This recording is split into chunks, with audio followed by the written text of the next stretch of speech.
আমি তো ভেবেছিলাম আপনি খুশি হবেন। না, আপনার এত বড় একটা ক্রাইসিসে আমি আপনার পাশে থাকলাম।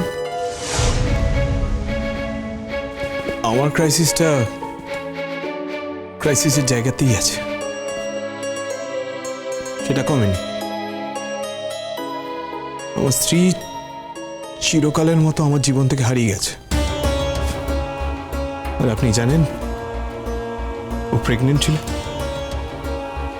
সে ব্যাপারে আপনি আমার পাশে কোনোদিনই দাঁড়াতে পারবেন না। আমি তো আপনার পাশে দাঁড়ানোর কথা বলিনি। আমি আপনার পরিবারের পাশে দাঁড়ানোর কথা বলেছি, আপনার বৃদ্ধ মা বাবার পাশে দাঁড়ানোর কথা বলেছি। সেই জন্য আমি আপনার প্রতি গ্রেটফুল। আমি থ্যাঙ্কস জানাচ্ছি। আপনি একদিনেই যে আমার পরিবারের সদস্যদের এরকমভাবে আপন করে নিয়েছেন, তাতে আপনার প্রতি আমার এক প্রকারের শ্রদ্ধাই জন্মেছে। ধন্যবাদ। আচ্ছা, একটা কথা বলুন তো, আমাদের থাকার ব্যবস্থাটা আর কি হবে? দেখুন, এই পরিস্থিতিতে দাঁড়িয়ে যদি আমি আলাদা ঘরে থাকতে চাই, তাহলে বাড়ির সবার মনে কি একটা প্রশ্ন উঠবে না? হ্যাঁ, উঠবে তো বটেই। তাহলে আপনিই বলুন আমি কি করব? এখন আর কিছু করার নেই। এখন আপনাকে আমার সাথেই থাকতে হবে, একই ঘরে। আমিও আলাদা বিছানা করে শুয়ে পড়বো। আমি নিজের মতন একটা অ্যারেঞ্জমেন্ট করে নেব। আর কিছু বলবেন? আপনার নাম তো আপনি মল্লিকাই বলেছেন। হ্যাঁ। আমার পরিবারের সবাই জানতো যে আমার স্ত্রী কনসিভ করেছে। আপনিও নিশ্চয়ই সেই কথাই বলেছেন। তাই বলেছি। আমি জানি না আপনি কি সত্যি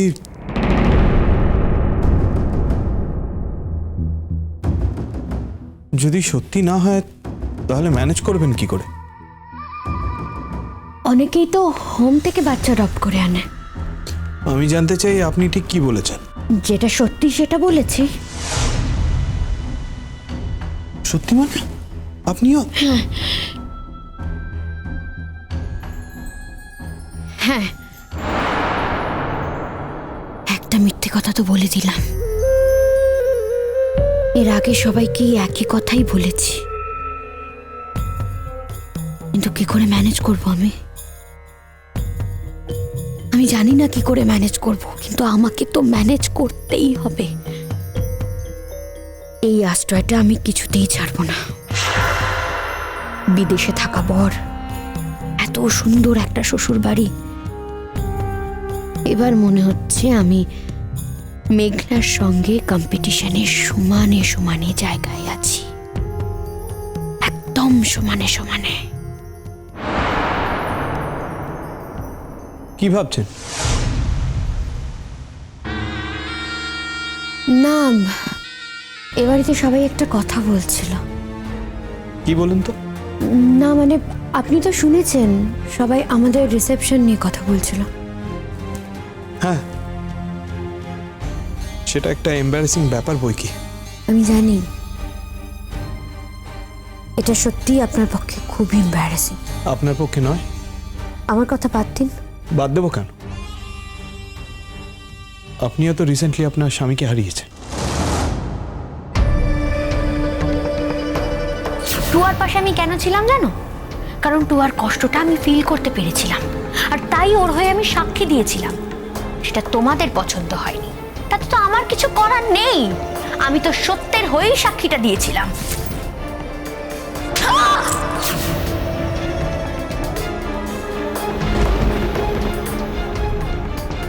হ্যাঁ, হারিয়েছি।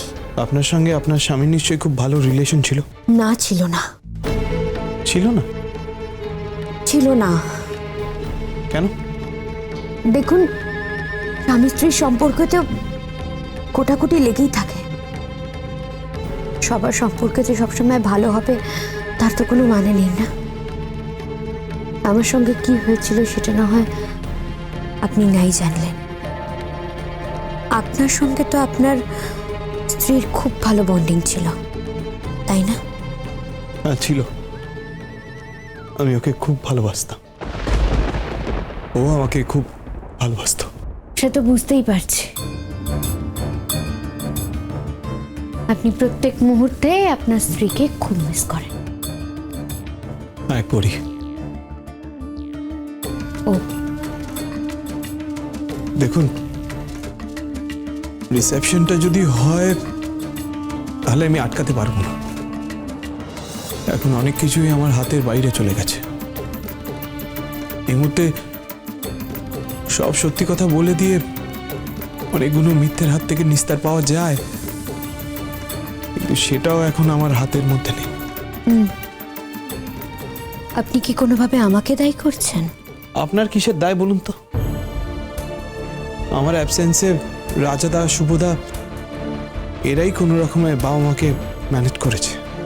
আর ঠিক সেই সময়ই আপনি একটা ক্রাইসিসের মধ্যে পড়েছিলেন, তাই ম্যানেজ করাটা আপনার পক্ষে একরকম আশ্বাসেরই কাজ করেছে। আপনি একটা শেল্টার পেয়েছেন। আপনি যদি ভেবে থাকেন যে আমি শেল্টারের লোভে এই প্রস্তাবে রাজি হয়েছি, এটা কিন্তু কোনোভাবেই নয়। তাহলে আর কিসের জন্য? আমার খুব খারাপ লাগছে আপনার বাবা মার কথা শুনে। আসলে বয়স্ক মানুষ তো। আপনার বাবা মা নেই? যা করেছি বেশ করেছি, এই কারণে আমার কোনো আক্ষেপ নেই।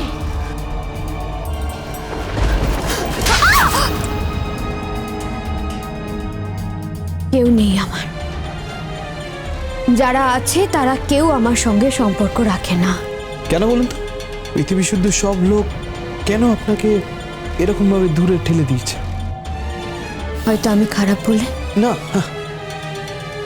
ওভাবে নেবেন না। আমি জাস্ট বোঝার চেষ্টা করছি। আপনি বারবার এই একই কথা বলে যাচ্ছেন, তার মানে তো এই একটাই দাঁড়ায়, তাই না? শুনুন, আমি আপনাকে একটা কথা বলে দিচ্ছি। আপনার যদি মনে হয় আপনি আমাকে এখান থেকে তাড়িয়ে দেবেন, আপনি দিতেই পারেন। আপনি বলে দিন আমি চলে যাব। পথেই তো বেরিয়েছিলাম, আবার না হয় পথেই নিজের রাস্তাটা খুঁজে নেব। সেই পথটা কিন্তু খুব একটা ইজি নয়, বিশেষ করে আপনার মতো একজন অল্প বয়সী মেয়ের পক্ষে। তাতে আপনার কি? আমার সঙ্গে তো আপনার একদিনের আলাপ।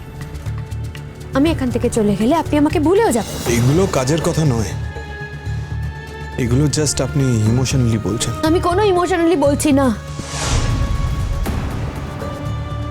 আপনাকে কি আমি আঘাত করেছি?